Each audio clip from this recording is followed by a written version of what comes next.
I'm Kiki, an imperfect ally. Today I wanted to talk to you about a topic that is very important to me. I know, that's such a change of pace. But this one is one that is especially important to me, and that is poverty and homelessness. I've spent a lot of my life working with the homeless population. I started volunteering at a soup kitchen when I was in high school and have since volunteered at numerous shelters and food distributions throughout my area. Feeding the hungry was a value that was instilled in me by my mom at an early age. I'm sure I don't need to tell anyone who does any kind of volunteer work that it can be equal parts rewarding and challenging. That feeling that you get from providing for someone's physical needs can pretty immediately give way to hopelessness when you remember that they might not know where their next meal is coming from. But that realization and the empathy and heartbreak that comes with it can keep you coming back to volunteer work. Unfortunately, I've often found a tone of judgment or superiority when discussing the homeless population with others. I think some people can really revel in the false sense of security that comes from thinking homelessness is only caused by someone's poor life decision. But the fact of the matter is, many people are closer to homelessness than they might think. The onset of COVID-19 and loss of jobs for a lot of Americans might have alerted some of them to this fact, but the truth is a great many people are just a couple paychecks away from a real financial crisis. Take me, for example. I come from a very solidly middle-class background. I have a bachelor's degree and I have been working in salaried positions with full benefits for 9 years, but I have always lived paycheck to paycheck. If I were ever to be laid off or let go for any reason, it would be a matter of weeks before I would be in serious financial trouble. I am no stranger to housing insecurity, and in my late 20s, I spent months on end subsisting on rice and ramen, and then going and selling clothes at Buffalo Exchange just so I could afford more. I have to point out again that I'm an American, so when I speak about poverty, it's largely in an American context. And I'm consistently blown away by how challenging it is to be financially solvent in this country. According to the National Low Income Housing Coalition's annual Out of Reach report, full-time minimum wage workers cannot afford a 2-bedroom apartment in any U.S. state. Furthermore, they cannot afford a 1-bedroom apartment in the majority of U.S. counties. So even if a full-time minimum wage worker could theoretically afford a 1-bedroom apartment in their state, a large number of the counties in their state would not be applicable. Now, if your first response to that point is that they should get a job that pays more than minimum wage, I'd have to say first, check your privilege. And second, on a related note, let's discuss the cost of education in this country. Here's yet another area where I can use my personal experience. I graduated from college 10 years ago. I am still in tens of thousands of dollars of student debt. Sometimes it feels like those loans will never be paid off. The average annual tuition for a 4-year private university in the States is $21,189. That is compared with the UK's average rate that equates to $11,951 a year. In Italy, the average tuition equates to $5,800 a year. So there's a vicious cycle of the need for higher education in this country and how out of reach it is for so many people. Not to mention the fact that we're called upon to make this decision that can put us in decades and tens of thousands of dollars of debt when we're 17 years old and don't really understand the weight of that decision. So, if your options are put yourself in a massive amount of debt so that you might be able to get a job that allows you to afford adequate housing, or save money on school and work a minimum wage job with little opportunity for advancement and, I don't know, hope you get married really soon so you become a dual income household, which don't even get me started on the struggles of modern dating. Anyway, my point is, it's very difficult to be set up for success if you don't come from money. Like, serious money.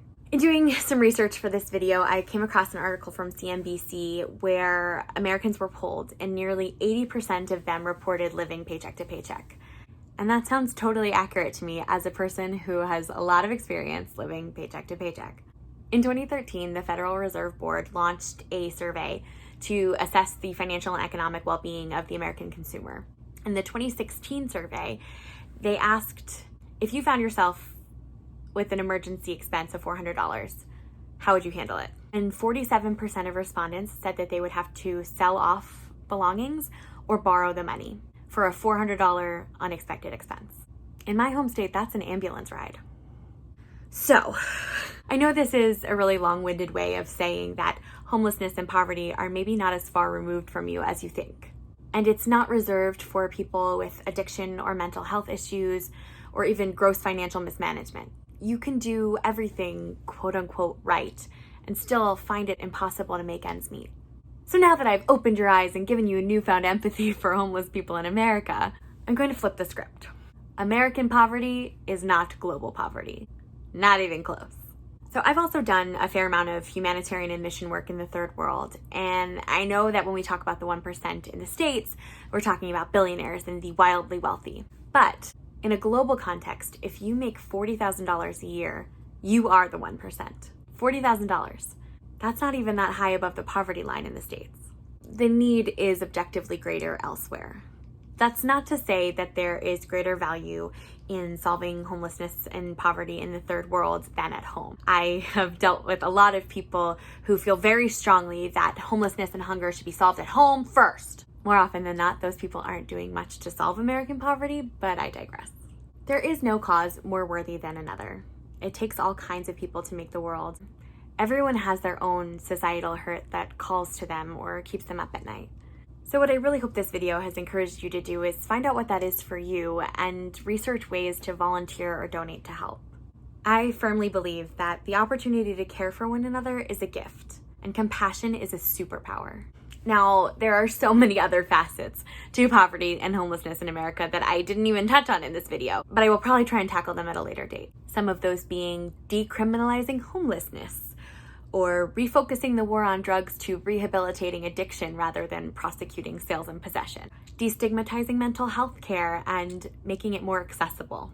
I could go on, but I'll get upset and you don't need to see that. So now I'm just going to direct you to the links in the description box for resources. I'm linking to the National Center for Children in Poverty. It has some great information about children facing food insecurity and housing insecurity in the States. So if you're really moved by children in this wealthy country that still are somehow facing hunger, please feel free to check them out. I'm also linking to an article I read in The Atlantic. It's called The Secret Shame of Middle Class Americans and references some of the statistics I mentioned in the video about emergency expenses and how many people are so close to finding themselves in financial crisis if there was even one unexpected expense. I'm also linking to the OECD, which is the Organization for Economic Cooperation and Development. Yes. Organization for Economic Cooperation and Development. That's where I got the information about the costs of university across the globe. There are 37 participating countries, so it has a lot of valuable information about economic differences between developed nations.